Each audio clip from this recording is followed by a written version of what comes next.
It's time for the 1430 Connection on 1430 WNAV and 99.9 FM, spotlighting news, newsmakers, and important community issues. Now, with this week's edition of the 1430 Connection, here is WNAV news anchor Donna Cole. Welcome to the 1430 Connection. I'm Donna Cole. In the studio with me today is a man's name who I cannot say, but I'm going to keep trying. It's Joe Addivinola. That's good enough, yes. Joe is the president of the Anne Arundel County Local 1563 of the International Association of Firefighters. Is that a good explanation? Yeah. Thank you, Joe, for joining me today, and thank you also for keeping us all safe. Oh, you're very welcome. It's my pleasure. So you've been a firefighter for how long? 13 years. 13? Yeah. Oh, let's also back up. Let's explain that accent for those that are not used to hearing that accent. You are from where? Boston, the city of champions. The city of champions. Yeah. For instance, the Patriots. That's it. The Celtics. Oh, you have also a hockey team. Why do you say that? Because I have a scar on my face? Yeah, I played hockey my whole life. Do you still play hockey? Yeah, occasionally. Oh, good for you. Yeah. All right. Well, I lived in Boston, and I love it. Awesome. What brought you down to Maryland? I was working in the airline industry for the machinists for many years, and I relocated down here to BWI. The airline was going downhill that I was working for, and I actually retired and got on the fire department. And you wouldn't think of doing anything else? Nah, it's the greatest job in the world. You know, as a kid, I had a fire station right down the street from me in the city, and they came by every 5 minutes, it seemed like, and we chased them down the sidewalk, and I guess it's, you know, it was always a dream of mine, I guess, you know, to become a firefighter. And how about being a union boss? Also a dream? Yeah, I grew up in a big union family. My old man was in the labor's union up in Boston for close to 40 years, so I had no choice but to be a union leader. And we talked about this briefly before the interview started. Boston is a big union town. Big union town. Annapolis, not so much. You know, we're getting there. You know, the unions down here. We have leaders that are trying real hard. We're going to bring the fight, and you know, at the end of the day, we have to represent our members. It's an obligation that we, you know, when we take oath, we have an obligation to represent them and get the best contract and pay and benefits for our members. How many firefighters do you have here in the county? We have a little over 800 firefighters and medics. We represent all the way up to the rank of captain. Is that staff or volunteer? That's paid career union employees. 800, is that enough? No, it's not enough. Anne Arundel County Fire Department operates 31 firehouses in the county. You know, we have paid guys at every firehouse. But according to the NFPA standards, National Fire Protection Association, they write all the fire codes and standards for safety in the fire industry across the United States. They don't recommend, but their standard in 1710 is 4 members on an engine showing up to a first due structure fire. Mm-hmm. Whether it be an engine or a truck, you should have 4 members. Out of 31 stations, we got 4 stations with 4 members. We got about 15 with 3 members coming to your house, and we got about 9 with 2 members. We have 2 coming with 1 member after 5:30, and we have 1 firehouse that we have 2 EMTs at an ambulance. And no fire protection at all, and that's in Ferndale, one of the oldest communities in Anne Arundel County. Would volunteers fill in the gaps? Are there not enough volunteers? Like I say, I represent Local 1563. I don't want to discredit any person that takes all the classes and qualifies as a volunteer firefighter. Mm-hmm. We hire actually a lot of people that have been volunteers throughout the years, and you know. But, yeah, there's not enough volunteers. I mean, there really isn't. I mean, 20 years ago, I guess they did have a lot of volunteers. It was strong. Nowadays, I mean, you got about 20 volunteer firehouses maybe, and the volunteer numbers are just not there.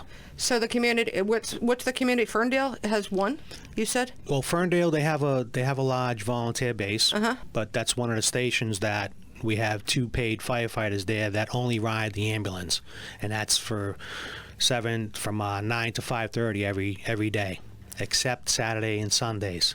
Are you seeing real instances where we're seeing people either not getting treated quickly enough via the ambulances or houses burning because there's not enough firefighters? Well, I mean, we have ambulances and medic units at pretty much every station.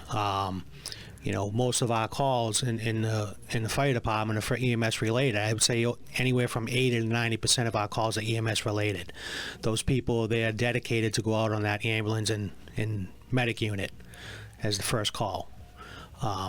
Chances are it's going to be an EMS related call, but you have a station with 2 people in it, and they go out on the ambulance. Guess what? There's no fire protection in that area, in that first due firehouse coming to your area. I mean, you have to rely on surrounding firehouses in the area to come as a first due engine or truck. Right, I get that. Or have we seen real happenings where people have had not received care because of a shortage, or houses have burned because of a shortage of firefighters? Or you just don't want to get to that point? I don't want to get to that point.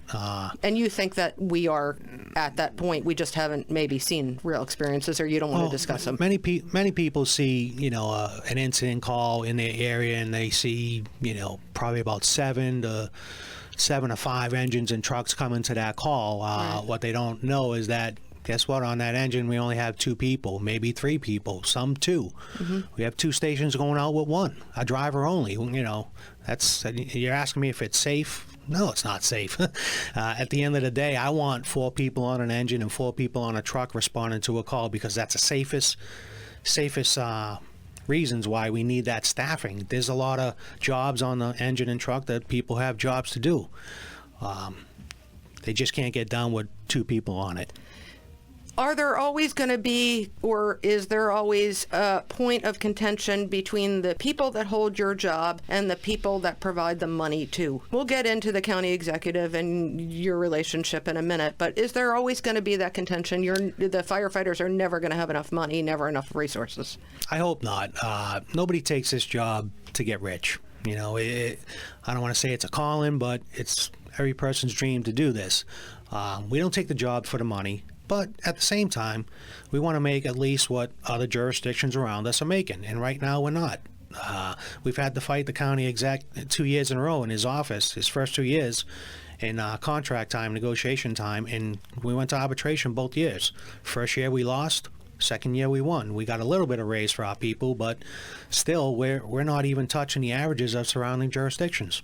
All right, let's come back. We'll talk more about that in a minute. This is Donna Cole. This is the 1430 Connection. We will be right back.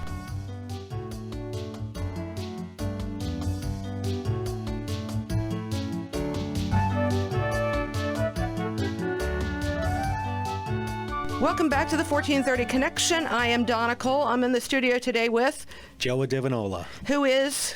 I'm the president of Local 1563 Anne Arundel County Professional Firefighters. He wants to make sure we have enough firefighters in our county. He wants to make sure that those firefighters are well paid and compensated, and that they're not going out on trucks with not enough people. So, Joe, in 2016 or 2015 and 16, you went to bat with our county executive, Steve Shue. You lost the first year. You won last year.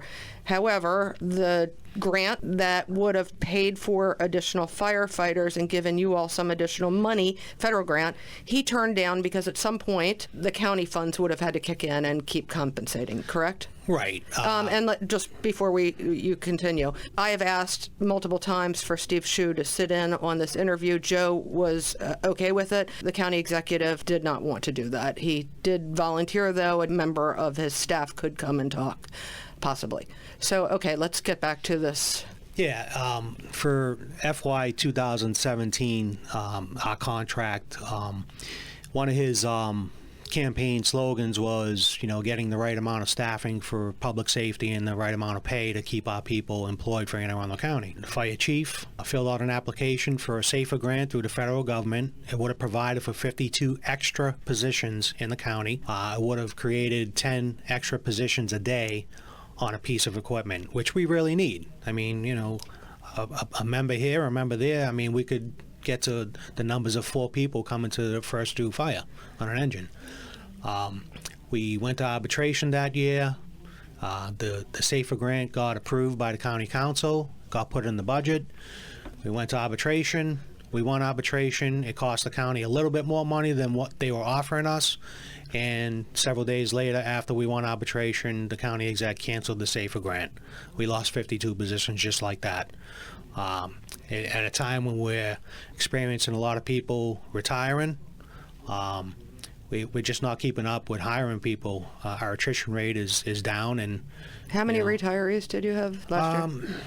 last year we anywhere from like 30 to 40. Those are the people that have to retire. You Right. know, we have disability retirements occurring here and there also. So, we're just not keeping up with the hiring. One of the points that you made in the guest column in the Capitol last year was that you see a lot of firefighters leave Anne Arundel County for greener Right. pastures.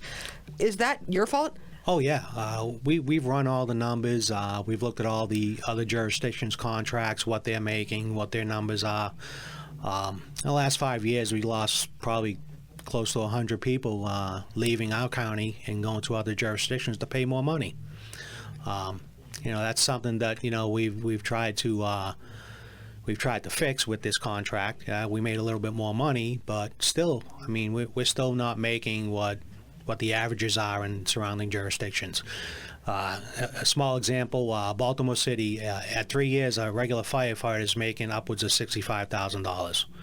At 10 years, for Anne Arundel County, a firefighter in the old contract was making about $43,000 at 10 years. Mm-hmm. With this new contract, we're up to maybe $52,000. Still well below, our counterpart Baltimore City and all the other jurisdictions around us. Is it apples to oranges, though? Bigger jurisdictions, more revenue, they get more money? Is it fair to compare? I really don't know those numbers. Okay.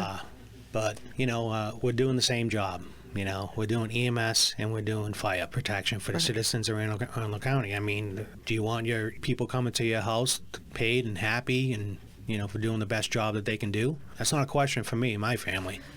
Water access here in the county, it's tough. You're having to bring water into a lot of these fires that we see because we don't have fire hydrants. Is there some way to fix? Is that true, that there's not enough water, that it's not? Well, I mean, northern part of the county, we have fire hydrants, plenty available. Some of the southern parts of the county, we bring tankers to, and we hook up to underground access water tanks. So, yeah, I mean, in the southern parts of the county where it's more rural, yeah, there are some problems with water, but, we expect that kind of thing, and we train to provide water for those areas. Looking back now, and you've had some time to look back on it, the very unfortunate mansion fire here in Annapolis, what are lessons learned from that, from your perspective as a firefighter? What could have been done differently? I was not on that fire. Right. The personnel from Annapolis and Anne Arundel County that were on that fire, they did a hell of a job.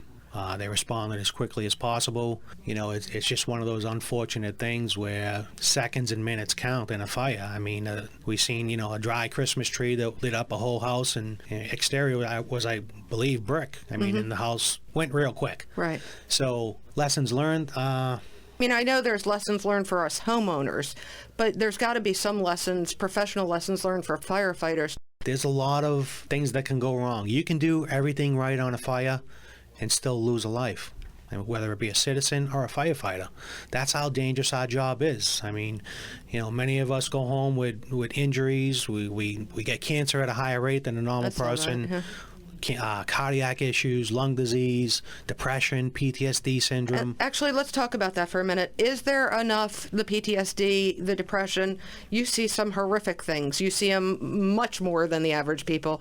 Do you have enough mental health awareness and training for your people, do you think? Since I've been in office close to 2 years now, I've been pushing for mental health, behavioral health treatment. The IAFF has seen an increase in PTSD syndrome and suicides over the years. In fact, the last 2 years, we've lost more people to suicide in the fire industry than we have line of duty deaths. Wow. The county does have an EAP program. We're working with them to try to make it better. The IAFF International is building a behavioral health center down in Upper Marlboro. Wow, It'll be open in March because they right in our own backyard. I mean, it's PTSD syndrome is pretty prevalent in the fire industry. And like you say, we see things that many people don't even see on TV. Do we bring it home? Some of us do. Some of us deal with it in different ways. It's just one of those things. Part of the job. I mean, and there's always also a stigma attached to it, and you guys and girls, you have this, we're tough. We don't let anything bother us. So it's got to be There's double whammy there. There's a stigma. Like I say, some people deal with it differently. My first year in office, I lost somebody to PTSD syndrome, and it was pretty incredible. It was a great guy, young guy, 29 years old, had 3 young kids at home, beautiful wife, excellent firefighter. Tried to get help. We were working with him. He had a doctor that was working with him, and just things just didn't work out, I guess. And I carry that on my back every day. I'm so sorry. So it's prevalent. So it's one of the things that we have to try to get better at. Diversity. Are there enough women and minorities in Anne Arundel County Fire Department? I don't think there is. I mean, the county's been working at it. I know that, several years ago they hired a class of all white males. They're getting better at it. They have a team in place now that are doing a lot of work to try to hire diversity in the fire department. And they have actually people in the fire department now doing the hiring. Several years ago, it was people in personnel that actually hired that all-white male class. So, yeah, it's getting better. They're doing a lot of things. We have a lot of people working. I think the county exec actually hired a person in charge of diversity hiring for the entire county. Do you have a Spanish-speaking translator in your department? Yeah, we have several, a lot of people that speak Spanish. All right, we're going to take another short break. This is Donna Cole. This is the 1430 Connection. We will be right back.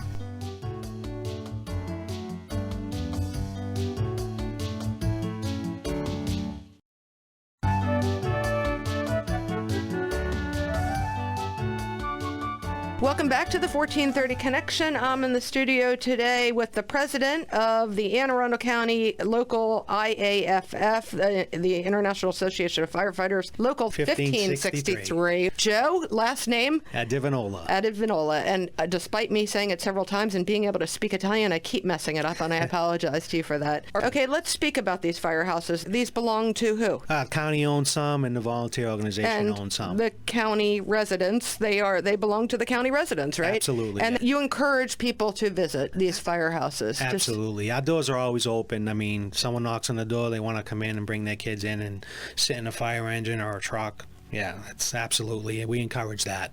Why? Well, we want to get people involved in our job, what we do for a living. We don't want to discourage anybody from coming to the firehouse. It's always a safe haven where I grew up. Right. You want more people. You want your people to have higher wages. Is there active recruiting going on now? Yeah, like I say, the county has hired a diversity person to hire more diversity in the department, and we actually have, several of our people that go out to a lot of events and give information about the fire department in general. How many women firefighters are there? Do we know around? I don't know that answer. All right, fair enough. Is there any way, given this history between you and the county executive, of not seeing eye to eye on budget? Are you open to more talks? I know that you're not going to be going out anytime soon with him as a drinking buddy. I get that. But are you open? Do you think that there might be a possibility in the future of maybe you two seeing eye to eye on? I always hope for that chance. I'm a pretty reasonable guy. My e-board's pretty reasonable. I'm always open to sit down and talk with county exec. Like I say, we don't get in the fire department to get rich. We just want to be able to provide for our family and live in the county. 70% of our members don't even live in Anne Arundel County because they can't afford it. Really? Yeah. Some live out of state. Yeah, I'm always open for talks with him. I'm always cordial every time I see him in public. He's got a job to do. You've got a job to do. I have a job to do, correct. He's got to work with certain numbers, and I'm just trying to hold on to the people that I have hired for us, I don't want to see anybody take the job and then have to leave and go to another jurisdiction for better pay. I'm failing at that job if that happens. Yeah, we work tirelessly.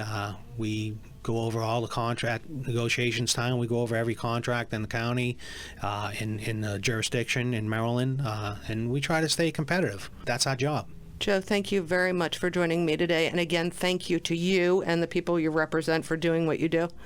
Thank you, Donna. This is the 1430 Connection. I'm Donna Cole. I'll see you next week.